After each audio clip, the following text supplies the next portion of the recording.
Vítam vás v prvej lekcii nášho seriálu o programovaní C++. V minulej lekcii sme si ukázali úvod a dnes si preberieme samozrejme náš sľubovaný program Hello World, funkcia main, komentáre, preklad a spustenie, čo je to premenná a ako sa definuje v C++, základné typy premenných funkcií. Na konci uvediem úlohu.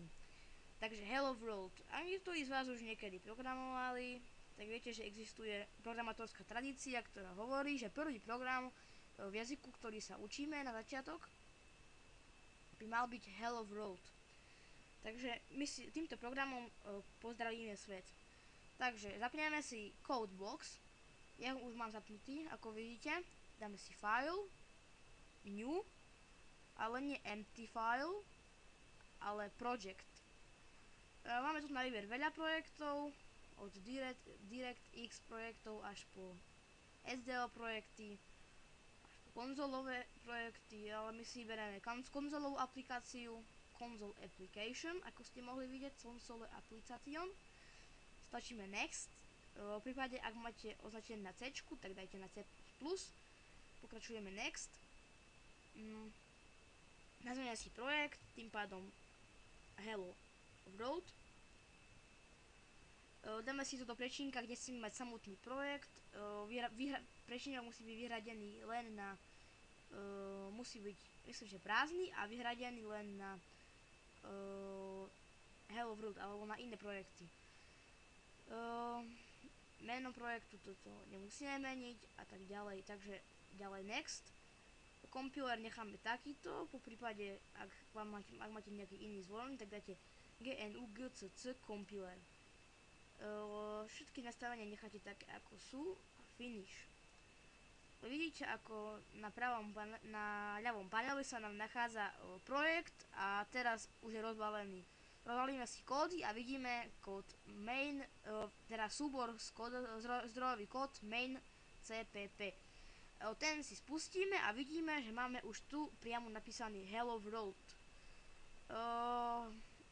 Hneď si ho spustíme a následne vysvetlím, ako funguje. Takže moment. A je to tu Hello World. Napísané mám to tu Hello World a tu sú ostatné informácie pomerne zavádzajúce. Takže press any key to continue, čiže stačíme nejaké hociaké písmeno pokračovanie a skončí nám to. Teraz si to trochu obmeníme. Takže a následne si vysvetlíme, ako to celé funguje. Necháme to takto a opäť si to spustíme. Je to úplne jedno, alebo vlastne to nebudem to spúšťať. Objaví sa toto isté, len s tým endu je to trochu problematické, takže radšej používajte túto formulku úvodovky a bodkočiarka. Napríklad v C++ by sme museli tu umiestniť cin get pod seba dvakrát, ale aj s bodkočiarkou, ktorú sa mi teraz nechce písať, ale tuto potrebné asi nebude, ale ukážeme. Takže poďme na vysvetlenie. Teraz všetko ako vysvetlíme. Prvý riadok obsahuje výraz include YoStream, to je tento riadok prvý. A include znamená otvoriť knižnicu z výrazov, alebo nazveme si to po domácky s knihou YoStream. YoStream je funkcia, ktorá nám umožní zobraziť príkaz code a používať ho. Je to ako ten základný, myslím, že zahrňuje aj nejaké iné príkazy, ale zatiaľ nám stačí, aby sme vedeli, že zahrňuje to, aby sme mohli napísať príkaz code a aby nám správne fungoval.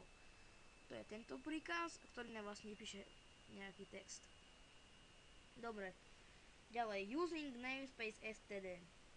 Znamená pre nás veľa, lebo keby sme ten príkaz nepísali, tak by sme namiesto code ahoj, teda hello world, čo znamená ahoj v svete, by sme museli písať std code a tak ďalej.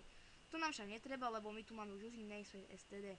Takže si to vymažeme a necháme to tak, ako to je. Ďalej. Funkciu in-main si rozoberieme v ďalšej časti nášho článku. A už som vysvetľoval, že code hello world vlastne vypíše nejaký výraz. Teraz hello world. Ďalej return 0.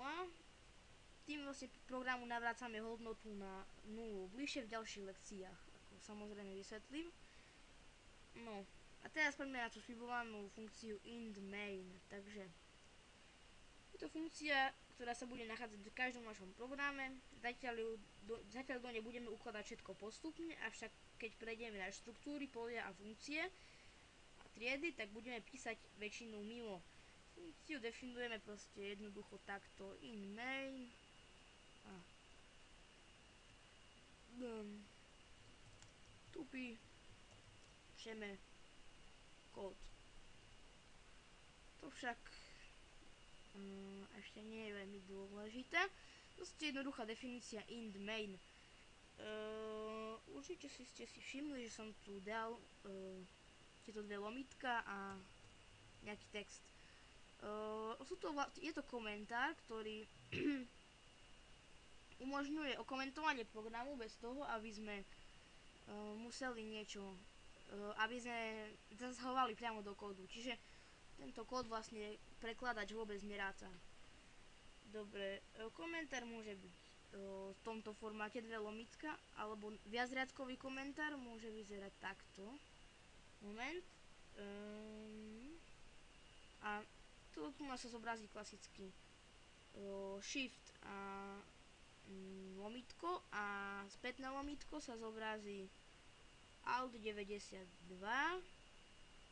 Tu si dáme, čo ja viem, tu si dáme tú hviezdičku a tu píšeme viacriadkový komentár, že